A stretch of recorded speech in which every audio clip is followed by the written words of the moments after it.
వాళ్ళని అడగొచ్చా? ఈరోజు అసదుద్దీన్ ఓవైసీ కాంగ్రెస్ పార్టీ చెప్పాల్సినటువంటి అవసరం ఉంది. ముఖ్యంగా నేను ఒకటే కోరుతా ఉన్నాను, ఎంఐఎం పార్టీ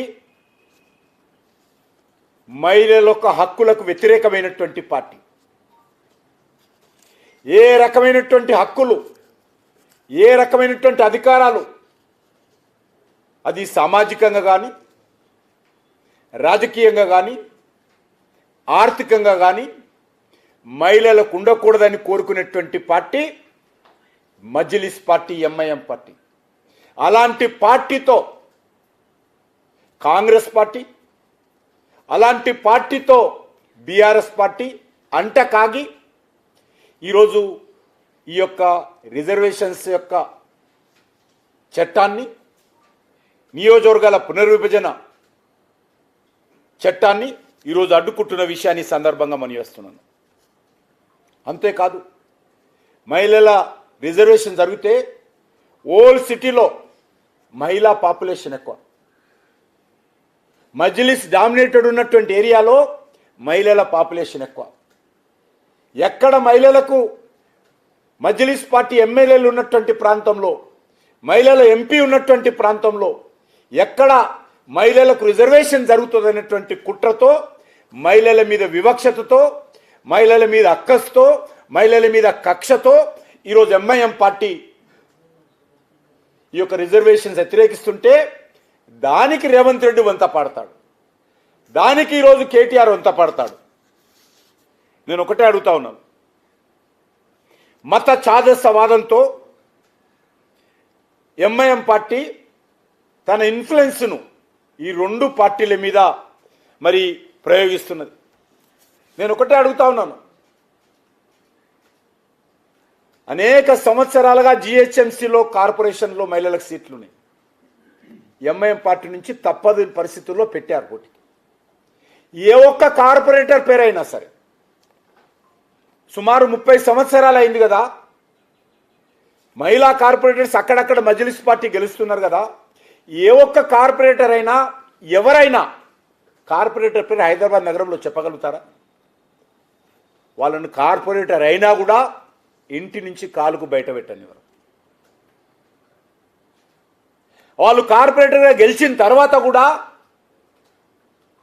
వాళ్ళకి ఏ రకమైనటువంటి హక్కులు, అధికారాలు మజ్లిస్ పార్టీ ఇవ్వదు. వంటింటి కుందేలుగానే చూస్తారు. వాళ్ళందరూ కూడా వంటకు మాత్రమే పరిమితం కావాలి, పిల్లలు కనేటువంటి మిషన్లుగా మాత్రమే మహిళలు ఉండాలి, ఎంఐఎంకు మద్దతుగా జనాభా పెంచాలి. ఇది ఎంఐఎం యొక్క ప్రాంతం. అంతే తప్ప మహిళల హక్కుల గురించి ఏ రోజు కూడా ప్రయత్నం చేయరు. నేను ఇంతకుముందు చెప్పినట్టు మహిళా కార్పొరేటర్స్ వాళ్ళ అధికారాలు ఏ రకంగా తొక్కి పెడుతున్నారో, ఏ రకంగా వాళ్ళ సెక్షన్ను అణిచివేస్తూ ఉన్నారో మనకందరికీ తెలుసు. అందుకే నేను తెలంగాణ ప్రజలను, తెలుగు ప్రజలను, దక్షిణ భారతదేశ ప్రజలను కోరుతా ఉన్నాను, దక్షిణ భారతదేశానికి మేలు జరిగే విధంగా ఉండాలనేటువంటిదే నరేంద్ర మోడీ గారు కొత్త ఫార్ములా. నేను ఒక పార్టీ ఇండ్ల మీద జెండాలు ఎగరేస్తాం, నల్ల బట్టలు వేసుకొని తిరుగుతాము. మీరు ఇప్పుడు వేసుకున్నా వేసుకోకపోయినా భవిష్యత్తులో మీకు మిగిలేది నల్ల బట్టలు మాత్రమే. మీ ఇండ్ల మీద నల్ల జెండాలు ఎగరేసుకోవడం మిగులుతుంది. ఎక్కువ రోజులు, ఎక్కువ సార్లు ప్రజలను మభ్యపెట్టేటువంటి ప్రయత్నము, మోసం చేసేటువంటి ప్రయత్నము జరగదు. ప్రజలు చాలా చైతన్యమైనటువంటి ప్రజలు. నేను ఈరోజు అడుగుతా ఉన్నాను, దక్షిణ భారతదేశానికి ఈ ఫార్ములా లాభం చేకూరుస్తుందా, నష్టం చేకూరుతుందా? దమ్ము, ధైర్యం ఉంటే ఈ పార్టీలు సవాల్ చేయాల్సిందిగా కోరుతా ఉన్నాను, చర్చకు రావాల్సిందిగా కోరుతా ఉన్నాను. కానీ వితండవాదంతో కాదు, వాస్తవిక దృక్పథంతో రండి. చర్చించడానికి కేంద్ర ప్రభుత్వం సిద్ధంగా ఉంది. కానీ అదే ఇన్ని రోజులు ఏం మాట్లాడారు, ఇప్పుడేం మాట్లాడుతున్నారు? ఇన్ని రోజులు మాట్లాడింది ఒక మాట, ఈరోజు ఒక మాట.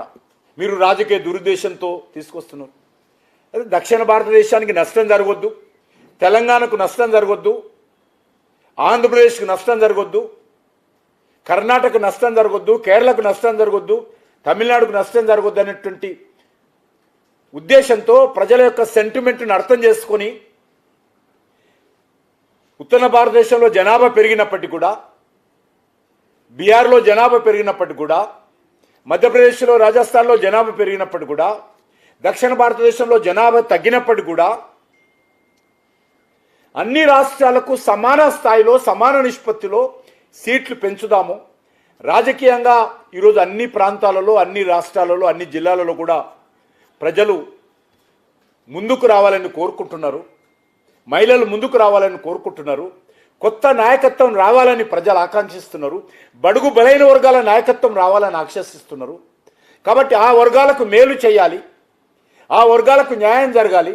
దక్షిణ భారతదేశంలో కూడా ఆ దిశలోనే ప్రజలు ఉండాలనేటువంటి ఆలోచనతో నరేంద్ర మోడీ గారి ప్రభుత్వం ఒక సమాన న్యాయము, సమాన నిష్పత్తి, సమాన పెంపు, వివక్షకు తావు లేకుండా, అన్యాయానికి తావు లేకుండా,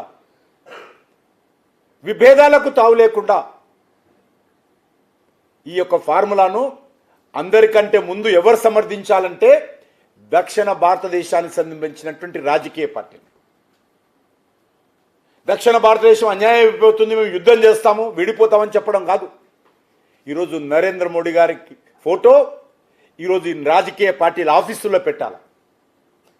ఎందుకంటే ఎక్కడ కూడా అన్యాయం జరగకుండా దక్షిణ భారతదేశానికి ఈరోజు న్యాయం చేసేటువంటి అద్భుతమైనటువంటి పరిపాలన. నేను ఒకటే అడుగుతా ఉన్నాను, మీరు ఏపీ విభజన బిల్లో తెలంగాణకు సంబంధించినటువంటి 119 స్థానాలను 153 స్థానాలకు పెంచాలని ప్రతిపాదించారు కదా, ఏ ప్రాతిపాదికన పెంచారో చెప్పండి. మరి మీరు అప్పుడు చట్టం పాస్ చేశారు కదా, ఏ ప్రాతిపాదికన పెంచారు? ఆంధ్రప్రదేశ్లో పునర్విభజన చట్టంలో 175 నుంచి 225 చేయాలనుకుంటున్నారు కదా, మరి ఏ ప్రాతిపాదికన చేస్తున్నారో ఈరోజు కాంగ్రెస్ పార్టీ చెప్పగలుగుతుందా? రేవంత్ రెడ్డి చెప్పగలుగుతాడా? రాహుల్ గాంధీ చెప్పగలుగుతాడా అడుగుతాను. లేదు, వాస్తవ విరుద్ధాలుగా ఆ రోజు మీరు మాట్లాడారు. అంతేకాదు ఈరోజు మరి కర్ణాటకలో 28 సీట్లుంటే జనాభా పెరుగుదలతో ఇబ్బంది లేకుండా, జనాభా తగ్గినప్పటికీ కూడా ఈరోజు 42 సీట్లు పెరిగేటువంటి అవకాశం ఉంది. 28 నుంచి 42 సీట్లు పెరిగేటువంటి అవకాశం ఉంది. ఆంధ్రప్రదేశ్లో 25 సీట్లుంటే జనాభా పెరుగుదల తగ్గినప్పటికీ కూడా 38 సీట్లు పెంచేటువంటి అవకాశం ఉంది. తెలంగాణలో 17 సీట్లుంటే జనాభా తగ్గినప్పటికీ కూడా 26 సీట్లు తెలంగాణలో పార్లమెంట్ సీట్లు పెరిగేటువంటి అవకాశం ఉంది. తమిళనాడులో ప్రస్తుతం 39 సీట్లుంటే చాలా అడ్డంగా అరుస్తుంటారు డిఎంకే పార్టీ నాయకులు. స్టాలిన్ గుండె కొట్టుకుంటాడు. ఆయన ఎందుకు కొట్టుకుంటాడో, పీఠాలు కదిలిపోతున్న ఎలక్షన్తో భయంతో తన కుటుంబ ప్రాబల్యమే ఉండాలి, కరుణానిధి కుటుంబమే పెత్తనం, తెలంగాణ డిఎంకే సంబంధించినటువంటి పెత్తనము తమిళనాడు మీద ఉండాలనేటువంటి దుర్మార్గపు ఆలోచనతో దోచుకున్నది సరిపోదని, ఇంకా ఎవరు బడుగు బలైన వర్గాలు తమిళనాడులో రాకూడదని ఈరోజు 39 నుంచి 59 పెరుగుతున్నప్పుడు కూడా అబద్ధాలు సృష్టిస్తున్నాడు, తప్పుడు ప్రచారం సృష్టిస్తున్నాడు.